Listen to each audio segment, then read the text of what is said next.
Sou grato a Deus nessa noite, pela misericórdia e a bondade do Senhor para comigo.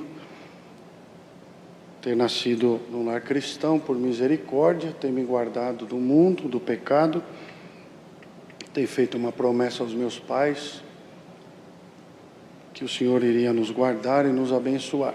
Irmãos, com 13 anos de idade, passei pela enfermidade do câncer. Tive um câncer maligno em 65 dias. Esse câncer, ele não coube dentro do meu crânio, dentro da cabeça, e ele estourou para fora do lado esquerdo. Vou resumir o máximo possível. E em São Caetano do Sul, onde nós residimos, não havia ainda condições de fazer algum tratamento e ser atendido de emergente. Então, um primo nosso médico, ele ficou sabendo da situação, a Irmandade, o Ministério, todos, entramos todos em grande desespero, as dores de cabeça eram muito fortes. Fui encaminhado para um hospital em São Paulo, um hospital que cuida somente da enfermidade do câncer. Chegando lá, os médicos olharam para o meu pai e para minhas irmãs que estavam junto. Isso foi no ano de 1992, eu tinha 13 anos de idade. O médico olhou para o meu pai e falou: pai, o senhor demorou muito para trazer o menino aqui, por que o senhor demorou? Meu pai falou: doutor, eu estou aqui pelo SUS, para conseguir vaga aqui nesse hospital foi muito difícil. Por que o senhor está falando isso? Falou: pai, a situação do seu filho é gravíssimo, não tem mais o que fazer por ele, o senhor está vendo esse tumor, essa bola que está aí para fora? Meu rosto estava já deformado, irmãos. Eu falei, meu pai falou: sim, doutor. Falou: então, é um câncer galopante. Nós vamos fazer uma tomografia para ver como que está dentro do crânio. E quando foi feito, irmãos, foi diagnosticado que tinha 2 tumores. O de dentro do crânio era maior do que o de fora. E os médicos olharam, e ele olhou para mim e falou assim, eu estava deitado no colo de uma das minhas irmãs, esse lado aqui eu já não deitava mais, porque o tumor era grande, doía muito. Aleluia. Aleluia. E eu deitei do lado assim no colo de uma das minhas irmãs. E o médico falou: pai, ele tem 30 dias de vida no máximo, leva ele para casa, não tem o que fazer. Se fosse benigno, nós iríamos operar ele, mas é maligno, não tem o que fazer, pai. Irmãos, imagina, 29 anos atrás, estava sendo descoberto ainda o câncer, quimioterapia, radioterapia, tudo que hoje, às vezes, há uma facilidade, mas na época não tinha nada disso, era muito difícil. E eu estava deitado assim, sentado na cadeira, mas deitado desse lado, eu levantei e falei assim: doutor. Ele falou: ô filho, fala, o que você quer falar? E eu estava com muita dificuldade, irmãos, porque o tumor, ele cresceu e pegou aqui no maxilar, então não abria e fechava a boca normalmente, então eu travava os dentes. Mas eu falei assim, com muita dificuldade para ele: doutor, eu tenho um Deus que fez o céu e a terra, glória a Deus. Doutor, Deus vai me libertar. Mas o meu raciocínio, a consciência não estava mais normal, irmãos, já estava me afetando, não sabia o que era tumor, o que era câncer, para mim, não sabia nada do que estava acontecendo. O doutor falou assim: filho, o doutor aqui vai fazer o que pode por você, o que o doutor não puder fazer, vamos ver se ele consegue te ajudar. Falei: glória a Deus, doutor, Deus vai fazer uma obra. Irmãos, e o médico falou assim: então leva ele para casa, nós vamos fazer uma junta médica. Vou resumir, irmão, vamos fazer uma junta médica e nós vamos entrar em contato. Passou mais ou menos 10, 15 dias, o tumor foi crescendo, sem tratamento, só analgésico, antibiótico e anti-inflamatório para passar as dores. Chegou um momento que dentro do quarto era só escuro, a Irmandade entrava no escuro, orava, ia embora, a janela não podia abrir, a luz não podia ficar acesa, já estava debilitada as pernas, já não alimentava mais com colher, era só líquido. Meu pai e minhas irmãs faziam comida no liquidificador, batia, eu sugava com um canudinho e fui emagrecendo, as necessidades já fazia na cama. E um dia meu pai falou assim: não dá mais para nós esperar, nós vamos buscar a palavra, nós não estamos congregando esses dias porque é médico, é exame, é para lá e para cá, mas hoje eu quero congregar numa igreja longe, quero entrar, não vou pedir oração lá na porta, não vou falar nada, não quero que o irmão me conheça, e eu vou ficar aguardando o que Deus vai falar pela palavra. E ele foi congregar, irmãos, numa certa casa de oração, e naquele dia os corredores estavam tudo cheio. Ah, que saudade das igrejas cheias! Aleluia, aleluia! E ele sentou no cantinho, e os irmãos de pé, não dava para ele ver, irmãos, um servo de Deus assim no púlpito, ele abaixou a cabeça, falou: Senhor, há pouco tempo houve uma tragédia na minha casa, 3, 4 anos atrás, a minha esposa foi embora, Senhor, agora estou eu com os meus filhos, e eu não sei o que tu vai fazer com esse menino, se tu vai recolher, se tu vai libertar, manda a tua palavra, aleluia. E era uma palavra de doutrina, e o meu pai falava: Senhor, eu amo a doutrina, eu amo a palavra, mas eu preciso de uma resposta, o que tu vai fazer com ele? Se tu for recolher, já fala pela tua palavra, me prepara. E o servo de Deus, irmãos, pegando, dá licença, pegando o pedidinho de oração que se pede lá na porta, se vocês soubessem a validade disso daqui, um risquinho desse, Deus faz uma obra. E o servo de Deus saiu assim da tribuna, aqui no canto, estava lotado, muito cheia a igreja, e ele saiu aqui no canto, e meu pai estava de cabeça abaixo, e o servo de Deus falou assim: irmão, e meu pai levantou a cabeça, parecia que estava chamando ele, mas não era, era na palavra, na virtude, no poder da palavra. E meu pai olhou, o servo de Deus fechou os olhos junto com ele, irmão, junto. Irmão, você veio buscar a palavra para o teu filho, que está desenganado pela ciência, e aleluia, e você veio saber se é a minha vontade libertar ou não. Olha aqui a resposta de Deus para você, para teu filho e para tua família. Rasgou o papelzinho de oração, falou assim: hoje morte para e vida continua na vida do teu filho, vá em paz, farei uma grande obra, e na boca dele colocarei a minha palavra. Glória a Deus, aleluia. Meu pai voltou feliz, mas quando olhou lá o quadro, eu estava praticamente morto, não tinha mais o que fazer. O hospital ligou ali uma semana, mais 10 dias, o tumor muito grande, as dores, já era transportado de ambulância, levava e trazia. Pai, vamos iniciar uma quimioterapia nele, a quimioterapia mais forte que tem é a de cor vermelha, ou ele vai vir a óbito pela doença, ou se não for pela doença, vai ser pela quimioterapia, mas o senhor aceita nós fazermos uma tentativa? Meu pai falou: doutor, Deus vai fazer um milagre na vida dele, pode colocar ele na quimioterapia que Deus vai fazer uma obra. Irmãos, resumindo, 53 sessões de quimioterapia, 1 ano e meio praticamente dentro do hospital. Não estamos aqui para contar sofrimento, porque se fosse para nós contar sofrimento aqui, nós só contaria o sofrimento de um só, de Jesus Cristo. Glória a Deus.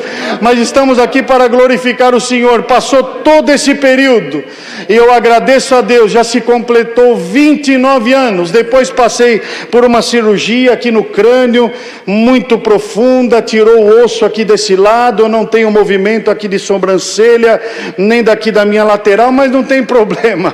Glória ao nome do Senhor. O Senhor me libertou por completo, glória a Deus.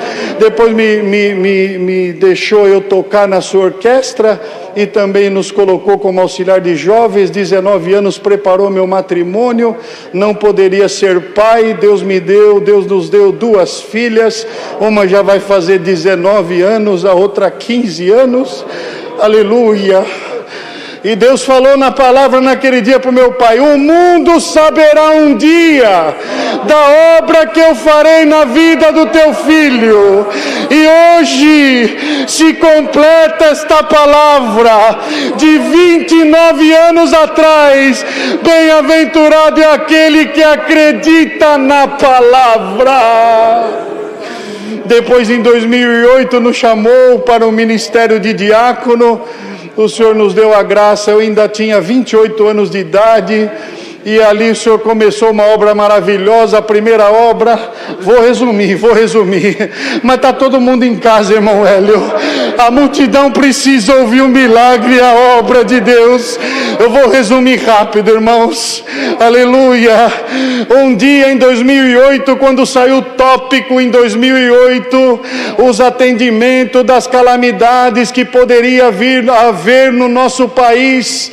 Então seria feita uma coleta em junho e novembro, os servos de Deus se lembram, e logo que saiu os ensinamentos na RGE de 2008, foi aprovado, Deus preparou a coleta em junho. Quando foi em novembro, em Santa Catarina, houve aquela calamidade, eu novo de diácono, liguei para os servos de Deus: irmão, quero trabalhar na obra, irmão, me ajuda, o que eu posso fazer lá por lá, irmão? Você tem algum caminhão? Eu não conheço, irmão, mas se você tiver, nos liga. E eu dobrei o joelho e falei: Senhor, não tem o caminhão, mas tem o coração, Senhor, prepara o caminhão. O Senhor me trouxe um irmão da minha comum que faz mudança, tem um caminhãozão, um baú. Falei com ele, ele falou assim: irmão, quando você foi ordenado nós ficamos felizes, mas hoje eu dobrei o meu joelho, coloquei o meu celular em cima da cômoda, falei: dá um sinal. Ele falou: Senhor, me dá um sinal, eu tenho caminhão, mas não tenho condição. Olha o povo lá de Santa Catarina sofrendo, movimenta esse diácono que tu colocasse na obra, na nossa comum, faz ele me ligar, irmão. Faz 2 horas que eu fiz esta oração, irmão, estou disposto. Ele veio aqui para o Brás, fez 13 viagens de caminhão para lá, e depois sobrou um monte de mercadoria, um monte de doação, que lá não podia mais comportar de tanta doação, e Deus preparou. Liguei para um diácono, irmãos, tudo resumido, contando a obra. Liguei para um diácono aqui do interior, falei: irmão, Deus preparou, sobrou muita doação, irmão, vem buscar com o seu caminhãozinho. E ele veio, ele colocava as caixas em cima e chorava. Eu falei: irmão, o que aconteceu? Ele falou: irmão, a Irmandade focou, o seu foco foi tudo para Santa Catarina, e eu trabalho aqui no Vale do Ribeira, não tinha nenhuma cesta básica, nem roupa para atender, irmão, isso é preparação de Deus. Falei: louvado seja Deus. Dali uns 10 dias encontrei com ele aqui no Brás. Ele falou: irmão Alex, você lembra de uma caixa que estava escrita roupa de menina recém-nascida? Falei: não, irmão, é lógico que eu não lembro, é muita caixa que foi. Ele falou: então vamos sentar aqui. Sentamos lá na igreja, lá embaixo no salão principal, no último banco. Ele chorava: filho, Deus fez uma obra. Falei: o que aconteceu, irmão? Ele falou assim: você sabe o que aconteceu? Meu cooperador me ligou, falou: nós vamos precisar fazer uma unção numa casa, nasceu uma nenezinha, e essa nenê chora todos os dias, de manhã, de tarde, de noite. A mãe está em depressão, e eles pediram para nós ir lá ungir. Você vai comigo? Ele falou: eu vou. Ele falou: mas o que é a roupa? O que é a criança? É menino? É menina? É menina. Ele falou: eu estou com uma caixa aqui escrito recém-nascida, vamos levar essa caixa lá e vamos deixar esses pais felizes. E eles foram, irmãos, entraram, a criança chorando, a mamãe balançando a criança, e a mãe depressiva, magra, angustiada. Quem sabe nesse testemunho Deus tira a tristeza e a depressão das casas que estão sofrendo nesta noite. Glória ao nome do Senhor. E ela pediu: irmão, unge, irmão, eu não aguento mais, me unge a criança, não temos mais o que fazer, irmão. E o servo de Deus cooperador ungiu, e o diácono falou: irmã, eu vim trazer uma bênção aqui para você, veio lá de São Paulo, eu vou contar para a irmã, mas eu vou lá buscar, eu já volto. E ele foi lá no carro buscar. Enquanto isso, o pai da criancinha e a irmã falou para o cooperador: irmão, ele saiu, eu vou falar um negócio para o irmão, nós estamos desempregados, irmão, e o problema da nenê é o seguinte: o leite da minha esposa está dando muita cólica nela, ela não pode mais amamentar, e nós não sabemos o que fazer. Nós fomos no médico ontem, e ele falou assim: ele tem que tomar o leite tal, leite NAN número 1. E aí, irmão, eu fui lá e comprei. Cheguei no mercado, eu nem olhei número 1, número 2, número 5. Eu peguei a lata lá escrito leite NAN. E trouxe para casa, irmão, e fiz rapidinho, falei, agora vai sarar, agora vai melhorar. E o diácono lá fora pegando a caixa, e o pai e a mãe contando para o cooperador, e falou, irmão, eu não sei, irmão, mas eu comprei errado, dei o leite NAN número 2, que é para criança de tantos meses, a minha criança tem dias, é por isso que ela piorou. Irmão, eu não tenho dinheiro para comprar lata de leite, eu não posso devolver essa porque eu já usei. A minha esposa não dorme, não come, a menina não pode se alimentar. Se não for essa unção agora, nós não sabemos o que vamos fazer. Servo de Deus pensou com ele, claro que eu vou falar com o diácono para ir lá agora comprar o leite. E o diácono entra, irmãos, glória! Entra com a caixa, abre a caixa, aquelas roupinhas que aquelas irmãs com todo carinho, com todo cuidado, a roupinha cheirosa, a roupinha arrumadinha. Ah, que mistério, é obra da piedade. E ele foi abrindo, e a mãe chorando de alegria, e foi tirando uma roupinha, um macacãozinho, um bore, uma touquinha, um conjuntinho, o que tinha no fundo da caixa, duas latas de leite número 1, aleluia, todos caíram de joelho. Deus desceu com a promessa do Espírito Santo, selou nosso irmão com evidência de novas línguas, e aquela família foi atendida, glória a Deus. Irmãos, iríamos longe aqui, tem muita obra que o Senhor fez nesse período, que Deus tem nos chamado para o ministério da obra da piedade. Dou graças a Deus, perdoe pelo tempo tomado, mas hoje se cumpre na minha vida uma palavra de 29 anos atrás. O Senhor vela pela sua palavra, e ela volta glorificada para o reino da glória de Deus. Glória ao Senhor. Dou graças a Deus por tudo. Somos aqui de perto de São Caetano, na Vila Barcelona. Agradecemos a Deus por essa força. O nome de Deus seja para sempre glorificado.